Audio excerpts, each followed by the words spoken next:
So, let's proceed naman guys sa spanning tree or STP mode. So, basically, sa spanning tree or STP, mamimili siya ng port or in short, pagbobotohan niya kung saan siya dadaan. So, gawin natin siya ngayon. So, nag-add lang ako dito ng another switch and PC. Same process lang yan for mode trunk and access ng VLAN 7 and VLAN 77. Then, lagyan naman tayo ng another switch here. Then, connect natin siya. Let's say, pang 21 siya. 21. Then, dito naman sa kabila is 22.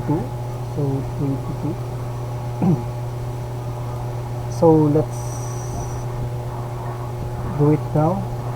So, punta lang tayo sa switch 2. So, enable lang ulit. Con-FT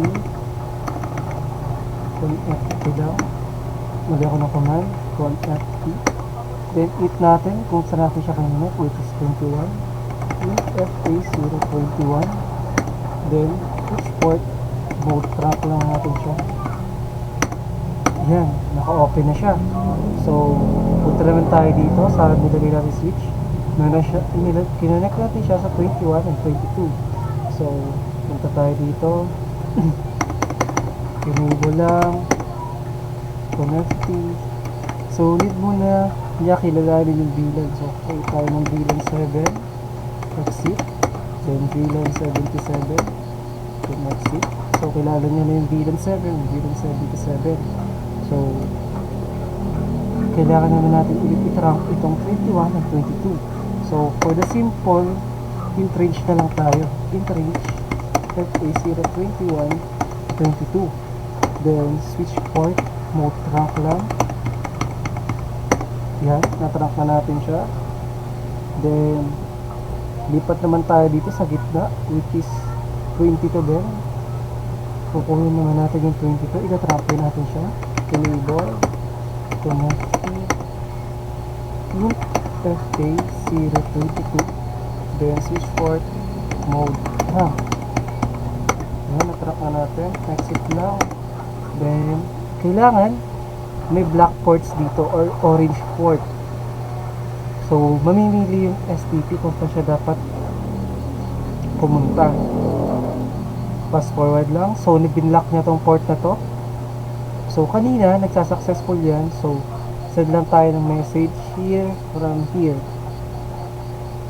Ay, wala pa pala akong IP. Lagyan muna natin ng IP tong dalawang PC na to. So,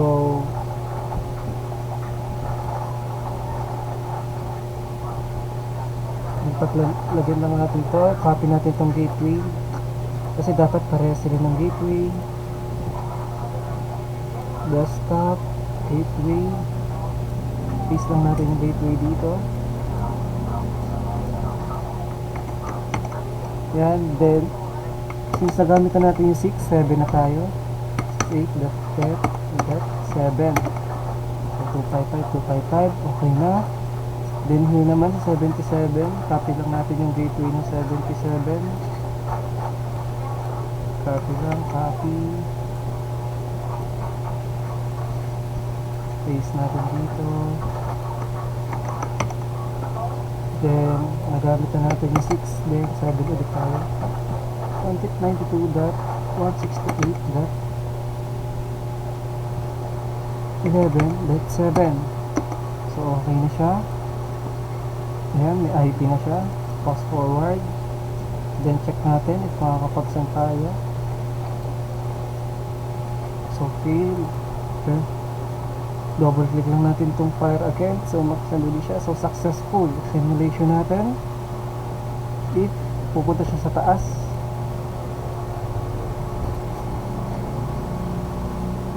Yun, pupunta siya sa taas. Ito yung pinili ng route.